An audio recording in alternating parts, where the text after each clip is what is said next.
I'm sure you already know that drinking alcohol is bad for your health. Even if you're not like alcoholic, but just a regular drinker, we all know that it's not the greatest thing to do for our health. But there may be other cost to drinking alcohol that you're not calculating in. Some things that maybe you're not even associating that are connected to the drinking. This is a price that you're paying. It's sort of like a secret interest payment that the bank snuck in on you, right? Or like a insufficient fees fund or something like that that they snuck in on your checking account and you don't even know it was there. We're going to talk about some of those things that you're probably not even paying attention to.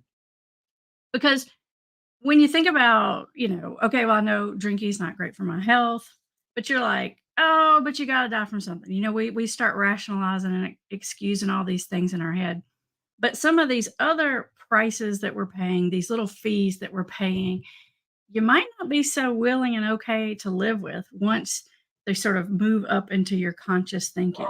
Now, I'm going to warn you now, once you're aware of these things, if you listen to this video, you're not going to be able to be unaware of them. So if you want to stay in blissful denial and you don't want to hear these truths, now is the time to click away, because once you know it, once you see it happening, you're going to recognize that's what's happening and this is why it's happening. Now, if you go to YouTube and you Google stop drinking motivation or quit drinking motivation, there is a list of a tons of videos that come up. You're going to see like Jordan Peterson videos, and you're going to see like Andrew Huberman videos, all these great videos, which they're actually pretty good because a lot of them are like montages. They have cool music. They throw all these stats at you that it does make you think. So I would actually suggest that you watch them. They're good videos. But some of the more subtle things I think get missed. They focus a lot on the physical things and stuff like that, but there's these little subtle fees and interest that you're paying that you're probably not aware you're paying. And you need to stop and think, is it worth it to me to pay this price? For example, I have clients sometimes who will say, well, I want to reduce my drinking, which is a great goal. And they'll say, I want to be able to drink just like 3 days a week, which on the surface doesn't sound bad, actually. So there's really a couple of questions. There's one is like, can the person really pull that off? Sometimes they can. A lot of times they can't. It's hard to sort of back it down. So that's the first question is that possible? But the other question that they may not be, or the other thing that they may not be considering is this. And this got brought up to me that we were seeing a couple. This was probably a year or two ago. And when this person said, I was like, dude, I didn't really think about that, but it makes sense. So this was a husband and a wife, and the wife's goal was to bring back the drinking to only 3 days a week. And the husband's upset because he said, okay, yeah, so you drink 3 days a week. So when I get home, you're already drinking. So you're not accessible. I can't talk to you. We don't have good conversations. It's not great. Okay, 3 days a week. But then it takes you a day or two to recover every time you have one of those days. So then the next day you're super irritable. You're not really available. Can't really talk to you about anything. So really, if I'm only drinking 3 days a week and the next day I feel crappy, I'm hungover, I'm not my best self, I can barely get myself through work or whatever, then that's another day that you're adding to it. So those 3 days a week then become 6 days a week at a minimum. That's what I'm talking about when I say those sneaky little fees that are coming in there sometimes without you knowing. And the way those fees it affects us in our relationships, it affects us in our self-esteem, it affects our mindset. And I want to go through each of those categories and take a little closer look at just exactly how alcohol slowly starts to change these things in your life. And sometimes it happens so slowly you don't recognize that it is actually coming from the alcohol. First and foremost is your relationships. Usually the first relationship to get messed up from drinking is your primary like romantic relationship. So like if you're married or if you're dating someone, that's the first relationship to start to be impacted. And usually it's that other person that's the first one to start saying something. And so what happens is like you've got this significant other person who's saying, hey, I think you need to cut it back. I think you're drinking too much, or Then it gets to the point where they're saying, "Hey, promise me you won't drink when we go to my family event." And what it feels like to you as the person, it feels like, "Oh my god, they're ridiculous. Like, no one else thinks this is a big deal.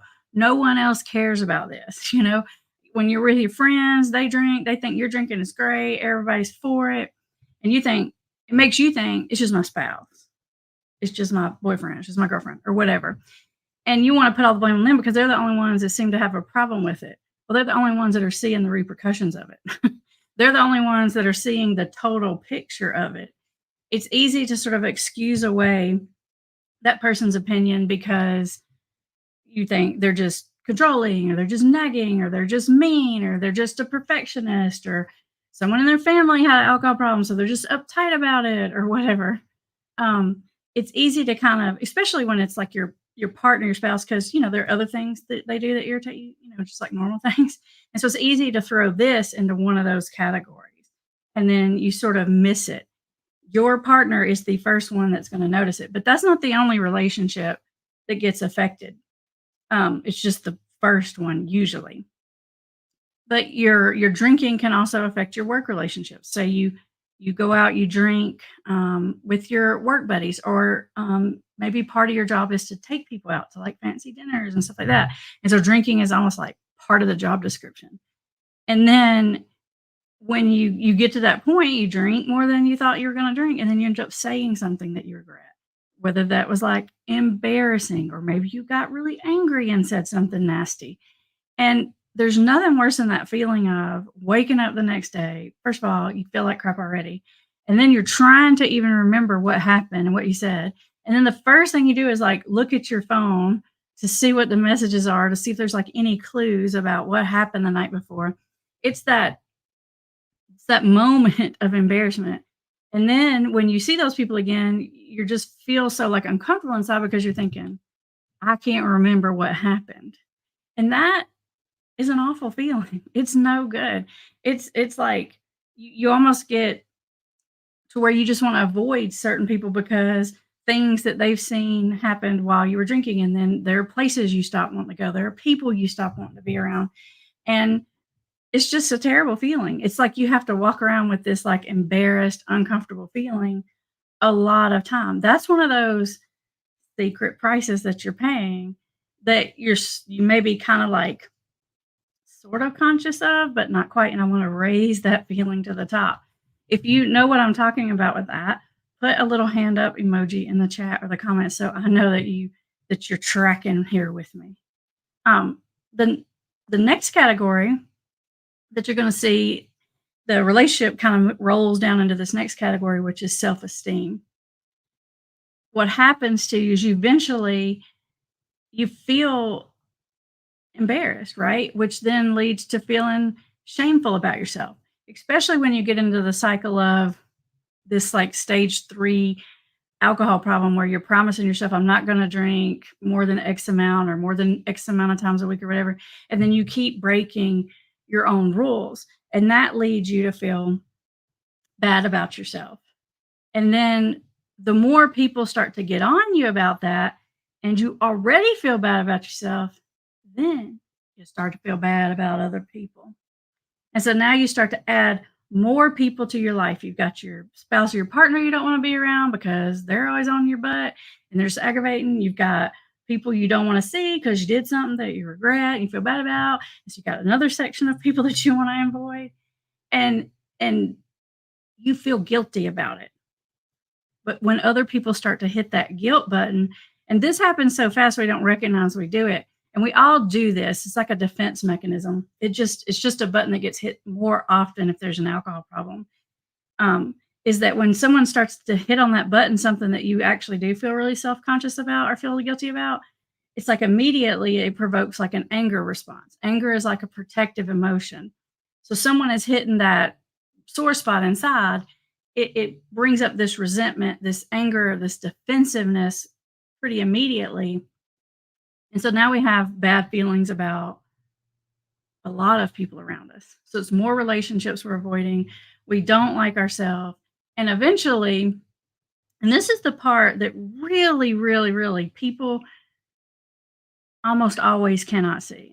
Like really Very few of the people that I see that are like early in the process truly understand how much alcohol is affecting their thinking, their filter, and their mindset. And that's usually because it's happened sort of slowly over a period of time that you don't quite recognize that that's what's going on. But eventually you turn into this other person that's not yourself. This other person that's anxious, this sort of high strung, this sort of uptight, slightly defensive, kind of mad at the world, holding a lot of resentments, replaying bad things that have happened to you, whether it's like bad things like trauma things or bad things like uncomfortable bad conversations or breakups or things like that. You start holding those in your head, you start replaying them over and over and over again because that is the effect of the alcohol. And a lot of times when you're actually drinking, your filter sort of turns down. I like to say the volume on your frontal lobe, the volume on your filter turns way down. And so if you've got these bad emotional memories hovering around and you turn the filter down on, what happens is those memories start replaying and they replay like in slow motion because alcohol slows everything down. And so it's like you're reliving bad things, you're rewatching it like a movie in slow motion over and over and over. You're like literally re-traumatizing yourself over and over and over. And every time you rewatch that movie, it gets worse. It gets scarier. It gets nastier. Something it the emotion around it ramps up. And just because even you're having those thoughts, those uncomfortable, negative, sometimes even like traumatic thoughts, your brain is then producing more chemical because you're having those thoughts, which is then reinforcing a lot of negative um, body chemistry and brain chemistry. And those effects don't just go away once the alcohol is out of your system. Your liver can filter the alcohol out of your system enough so that you're not intoxicated, but all these other brain changes and effects and dopamine changes and serotonin changes, negative thoughts and chemicals, that stuff takes a while to dissipate, to get out of your system. And so that's what I say, if you're even if you're not drinking every day, you're drinking one day, you have a recovery day. Sometimes people have like a second day. They have a second day cycle I hear a lot because it's like on that second day I start to feel better, and then I forget how bad it was like 2 days ago, and that I can't remember exactly why I promised myself I wasn't gonna do that again, and then they go back into it. And so here around and around we go. We're literally only getting every 3rd or 4th day where we feel mostly like ourselves. And after that goes on for a very long time, our who we are as a person begins to change. Now with alcohol, a lot of people can stay very functional on the outside for a very long time. Only 5% of alcoholics are like what you have in your mind, like the non-functional, not going to work, can't take care of themselves. Like only 5% of alcoholics fall into that category. So it's like the way minority. Research shows that most alcoholics are actually, if you look at their functionality, like their income level, their education level, stuff like that, they actually are higher than the average. So, and that's another thing that keeps you in denial because like I go to work, I make good money, I take care of my family, I pay my taxes. What's your problem, right? Which I can understand that on some level because it's part of that defensiveness. It's like I work hard, I get up early every morning, I do all this stuff. What is your problem? But the problem is that you are changing as a person. Most people I see that have alcohol problem, they can work for years. I mean, people don't get to the point with alcohol that they can't function and go to work and stuff till like late stages. So if you're waiting until that point before you want to recognize it's a problem, I'm like, why would you do that to yourself? Because the further you dig this hole, the further and longer and harder it is to get out of the hole, right? You just have to recognize, and sometimes once you can become aware of these subtle little things that are starting to happen, and you're watching your behaviors change, and you're watching yourself rationalize making bad decisions, and you're watching yourself treat the people that you actually love and care about the most not great. And you find yourself lying and you find yourself manipulating and you find yourself like gaslighting other people. Once you bring those behaviors and thinking patterns into the conscious, it's really hard to ignore. There's an old like AA saying, and it's like a head full of AA and a belly full of beer or something doesn't mix, right? It's like once you know these things, it's really hard to unknow, and it kind of messes it all up. So that's why I said you should have clicked away from this video if you didn't want to hear these things. It takes a lot of courage to look at it honestly. And like I said, because most of the time it's like, well, I just want to bring it back. I just want to drink less. But even if you are able to do that, which I'm telling you, most people aren't, by the time they're watching these videos, I'm not saying most people can't control their drinking. I'm saying most people have an alcohol problem that watch my videos can't do that. So you're not just drinking 2 days. You're not just drinking 3 days. You're in that recovery cycle, and it takes actually a week or 2 or 3 or really like 4 weeks to get really good back brain chemistry.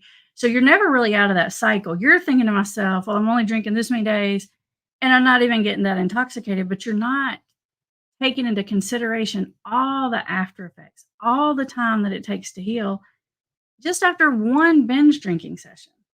Right? I'm not even this doesn't even just apply to someone who would even qualify for an alcohol use disorder. Like, literally, they used to say things like, a couple of glasses of wine or a little bit of alcohol is good for you, but that's actually not true at all.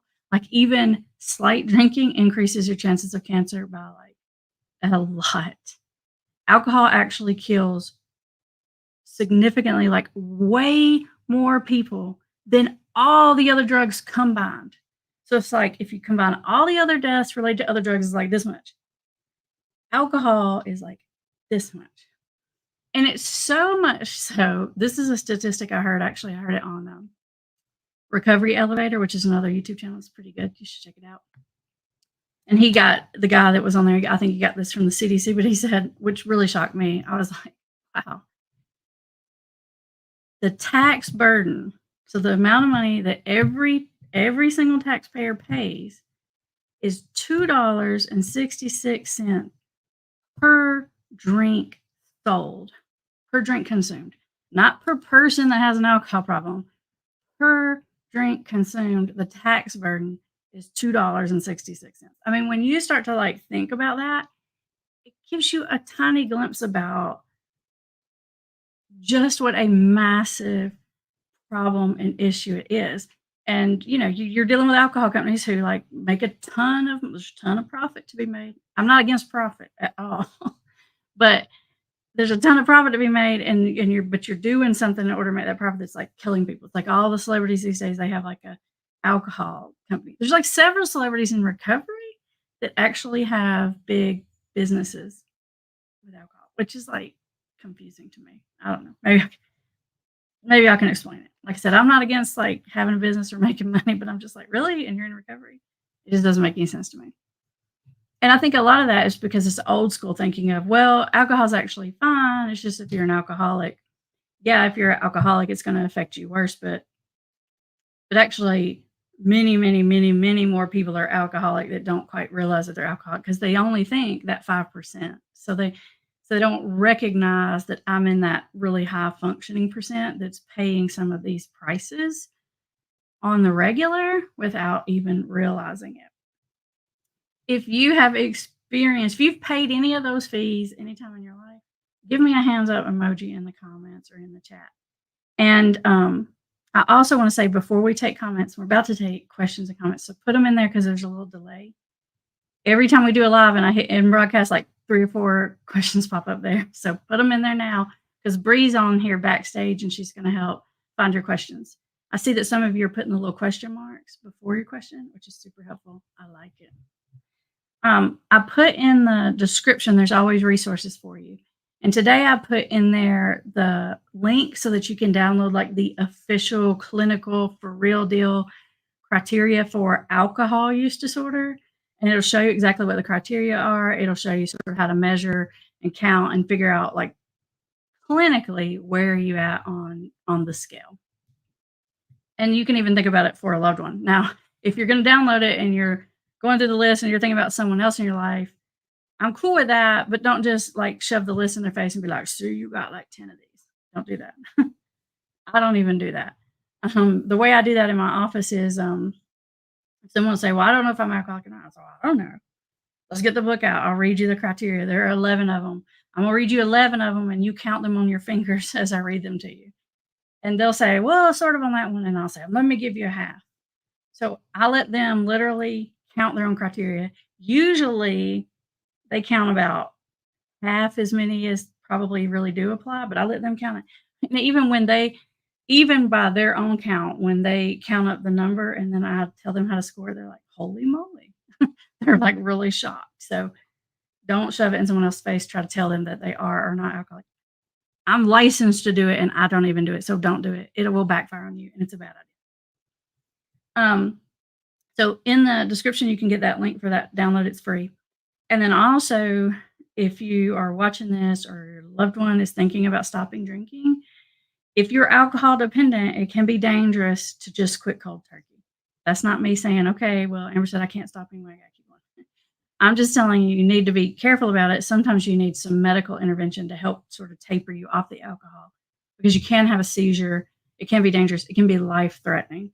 So another link I put in the description for you is a link to download. It's like a real clinical assessment that like medical professionals use to assess withdrawal. And I'm not giving you that. I'm not saying like, oh, you don't need to go to the doctor. You got the piece of paper here. But I just want you to know what those symptoms are. So once you read those scales, at least you'll have an idea about like, oh my gosh, I'm having some of those. I should go get evaluated by the doctor or my loved one is. So I don't want you to use that like in place of. I just want you to use that as sort of like a guidepost marks. All right, I hope you got your questions up there. Bree, give us something good. Sarah says, does addiction cause someone to act in disrespectful ways towards their partner, like infidelity, or is that a choice made by their true self? Addiction, when someone is in active addiction, and I mean anywhere in the cycle, not just if they're intoxicated or not intoxicated or high or not high, not that. Like if they're in an addictive cycle, their thinking is not reasonable or rational. Like I said, when their mindset shifts, they're holding resentments, they feel anxious, they usually blame their partner. So I want to say the answer to your question is yes, addiction will trigger those kinds of behaviors. But I'm hesitant to say that to you, Sarah, because I'm not totally saying, well, that person isn't to blame. Because that's just not who I am. And I think even if it's an addiction and you didn't mean to have it and it's causing your thinking to be warped, it's your responsibility to do something about it. So yes, it can. Does that mean that person holds no, they can't help it all? No. It's sort of a grayish blend in there. Question. My husband has been sober for a month using SoberLink. Woo, you guys know I'm a SoberLink fan. Thank you so much for recommending it. How long does it take for the brain chemicals to rebalance? He is sober, but is still withdrawn and cranky. I mean, the like acute withdrawal, like the physically feeling sick part, can last 2 weeks or so. The first week is the roughest, like physically. But it can take a good long while before the sleep cycles restore. And that has a lot to do with like the mood and the good brain chemical levels and all that kind of stuff. So if your husband is still having some sleep issues, most people that are quitting any kind of addiction have a sleep issue. It's part of the process. Then they're not going to have their normal like resilience. It's like they're thin skinned, right? Because they're not getting, it's kind of like you if you haven't slept or you're hangry or something. They're kind of in that state until things can level out. I can't give you a number. After 30 days, I find people feel significantly better. And every day after that, better and better and better. 6 months out, it's like a whole new person.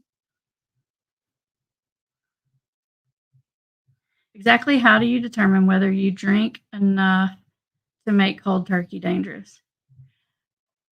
Well, I'm gonna give you an answer, Debbie, but I did want to say I gotta put my disclaimers. I'm not a doctor. Consult your doctor. I won't get myself in trouble. But if you find that you can't go past 3 days without drinking, like you keep trying to stop drinking and on that third day you always go back, That's a pretty good indicator that you can't get through the withdrawal cycle. Now, it doesn't necessarily mean you have to be hospitalized, but it probably because that second and third day is really hard in the withdrawal cycle. So, if you found that you just can't get past that, that's when I would definitely like look into it and consider it. Now, if you can't even get past one day, you already know that you're not even questioning. So, some of you who don't drink all the time, you're the ones that are thinking like, "Can I stop cold turkey?" If you can stop for 5, 6, 7 days at a time, then it's not a withdrawal issue necessarily. Beth says, "I recently asked my husband to move out. Very civil between us. He comes over frequently to visit our 6-year-old daughter and me. I have found him drinking then during those visits, sneak drinking and hiding. Do I ask him to leave or ride it out? I feel like this is why I asked him to leave in the first place." That's a really good question, and because it's a boundary question that a lot of spouses run up against when you have this issue. Just to ask him to leave because he's drinking probably isn't gonna be all that helpful. Um, you gotta ask yourself, why do you wanna set that boundary? My guess is because you wanna protect your six-year-old, right? Like, you don't wanna subject your six-year-old to something not great. If he's coming over to visit, then I'm assuming you or someone else is there. If he's over and he's visiting and he's, like, intoxicated to the point that he's problematic, that he's not acting right, that that something's actually happening that you don't want your daughter exposed to, then I would say, "Hey, why don't we try this another day?" or something like that. But if it's just because I know he had a beer or something like that, and I'm trying to, like, put my foot down about it and prove my point, that's not exactly the great reason to do that.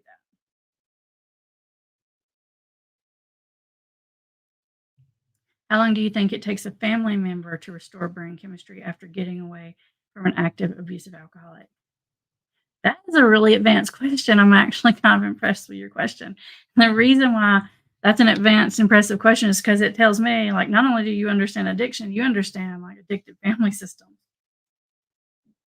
The answer to that question is kind of like the alcoholic and withdrawal. Once they stop the drinking or the drug use or whatever it is, the brain starts to heal. With the family member, it's a little bit harder to measure because it's when do you stop letting yourself obsess? You can keep obsessing for years and months, and your brain is not going to heal. And if you do that for like long, long, long time, it's really hard to get off of that track because you're creating neural pathways. You literally, thinking becomes a habit. Negative thinking, bad memories, it literally like solidifies neural pathways and it makes it hard to break the cycle. So the question is you will start to feel better as soon as you stop to the best that you can letting yourself go down that deep dark rabbit hole. Remember when, think about, bring up resentments, bring up fears. Every time you go down that rabbit hole, it's like the same thing as them having a drink as far as brain chemistry is concerned. So it's just depends on when you can make that addictive behavior stop. If you can't make it stop and you've tried really hard, then that maybe it's a sign to like go see a doctor. Um, Again, I'm not a doctor, but I have seen it. People that have anxiety and stuff so bad as the family member that they literally need to be put on an antidepressant to be able to shift the gear out of it. I'm not telling you to take an antidepressant. I'm just telling you if you find that you can't stop going in the rabbit hole, talk to your doctor about it or your counselor or your recovery coach. Tiny Face McGee, I like your profile name. Question: what if the loved one won't admit it is really social anxiety that is driving the alcoholism? If they won't admit that part, how should I help? It doesn't matter if they admit that part. In fact, a lot of times people they'll say it's because of my social anxiety and I have to drink. Like sometimes people admit it and they'll grab onto it like it's an excuse and they won't let go of it and that actually keeps the drinking longer. It They don't have to admit what's driving the alcoholism. If you can get them to admit that there's an alcohol problem, that's great. That's actually more important than the other because you can't fix the other until the substance problem is addressed anyways. Question: does end stage alcoholism mean certain death or just They are so far into it, they passed all the other stages. Alcoholism is a terminal illness. So if you don't deal with it, it's gonna get you one way or the other. It gets you in a lot of ways that sometimes people don't associate with alcoholism. Like if you die of liver failure, people are like, "Oh, that's because of alcoholism." But a lot of cancer is caused by alcohol.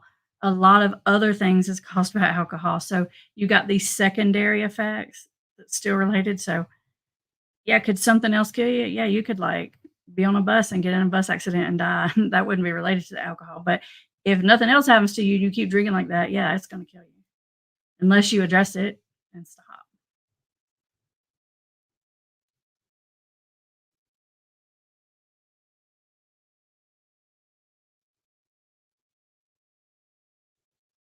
Is there more questions, Brie, or is that oh, I thought there was more. Hey, Steven. Hi, Amber. I was so confident about my sobriety that I was sure I could go back to my spouse that is a heavy user, made it 14 days. I was hoping that my falling so fast would be a wake up call for her. Steven, you see this little look I'm giving you? You know better than this. You're this is like a this is like a mix up of addiction, your addiction, and then like the family member addiction. I feel bad because you're literally like it's like double addiction, like dual diagnosis. Because you're literally saying, I was hoping that my relapse would be a wake up call for them. Whoa, dude. That's scary. I don't want you thinking that. That's yeah. When you're still thinking thoughts like that, you're not ready to go back in because what's happening is you're so worried about this other person, which is understandable. Anybody that's in the family member role understands that, but you're also so fragile because of the addiction that it's like you get this thing under control, you go back into that situation, it sends you spiraling again. So I'm glad that you have that insight. You're going to have to separate that out. And I know you want it. I know you want you both to figure this out and get on the same path because who wouldn't? But it normally to figure it out at the same time is very rare. Maybe one and then the other, usually just one, but at the same time, it's really hard to make that happen.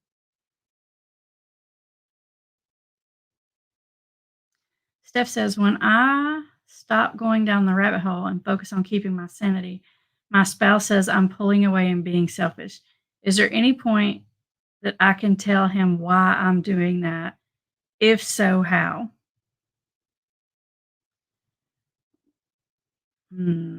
I'm thinking about how to word this stuff. Yes, you can tell him that, but I want you to be careful about how you tell him that. I don't want you to say, I'm doing this because of your drinking or whatever it is.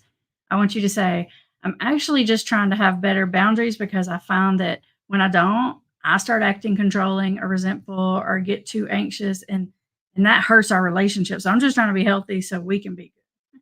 So it's how you frame it. You're saying I'm doing this for me or even for us, not any kind of anything that has any tinge of, well, I have to do this because you're whatever, because that will just backfire on you. But yeah, they notice like when you back up, they complain when you're all hovery and then you back up and they're like, what's wrong? It's like you can't win. DJ says, I feel like a lot of advice out there for family members is just focus on yourself, but not really for solid advice for okay. How do we do that can be frustrating. It is frustrating because it's like, and I even when I say to people like you got to take care of yourself, I realize that even when I say it's like saying like, I know you're in a house and it's like burning down to the ground, but I just want you to be cool. Like really, it's almost insulting. I get that.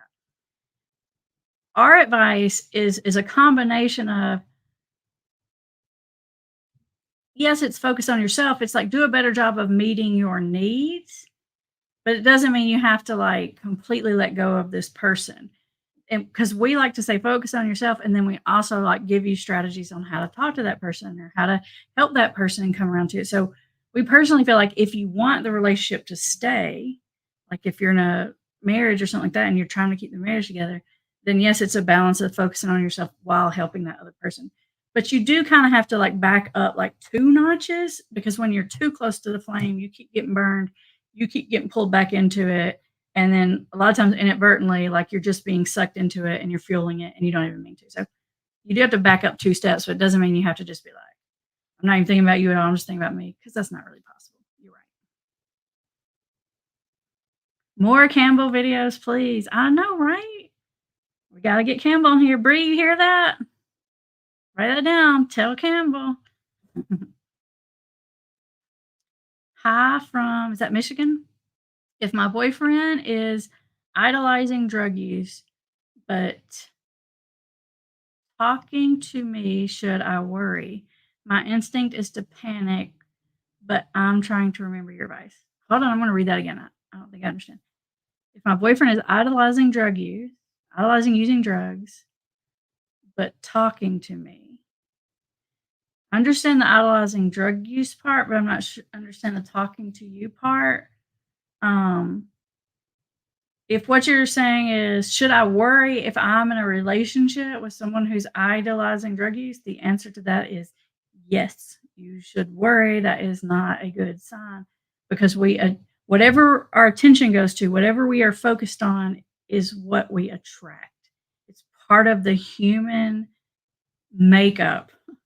What you think about and what you focus on is what will happen. It is what you will bring into your life.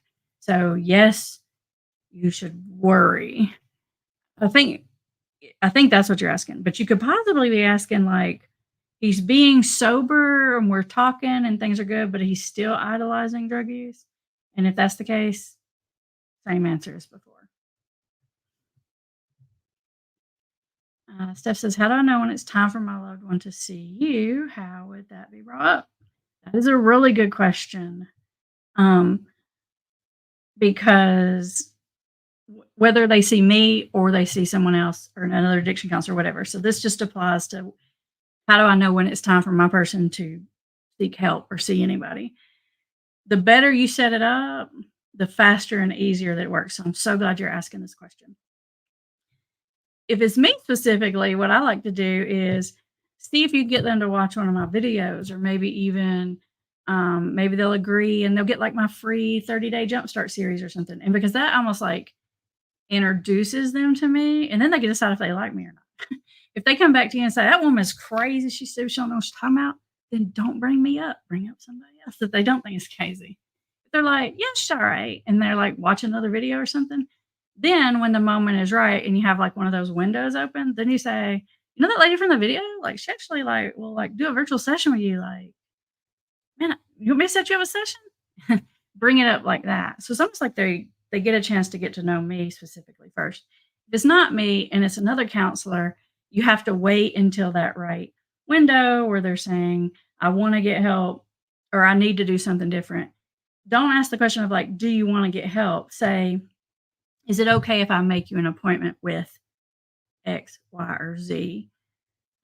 Or you could say it like, "Well, what kind of counselor do you think would help you? Would you do better with X, Y, or Z?" And let them pick because their brain immediately like starts to answer that question. If you say, "Do you want to get help?" No one wants to get help. So don't ask it that way. Hope that helps.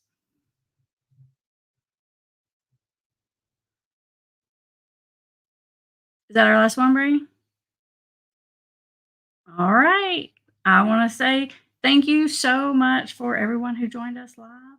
I appreciate you guys have asked super good questions today. And I can tell that some of y'all have been watching a long time because y'all asking some advanced questions. I am going to have to get Campbell on here to answer them. Um, Up next, I will put our playlist up here for you that is specifically about conquering an alcohol problem. And I will see you guys next week, next Thursday at 1. Bye, everybody.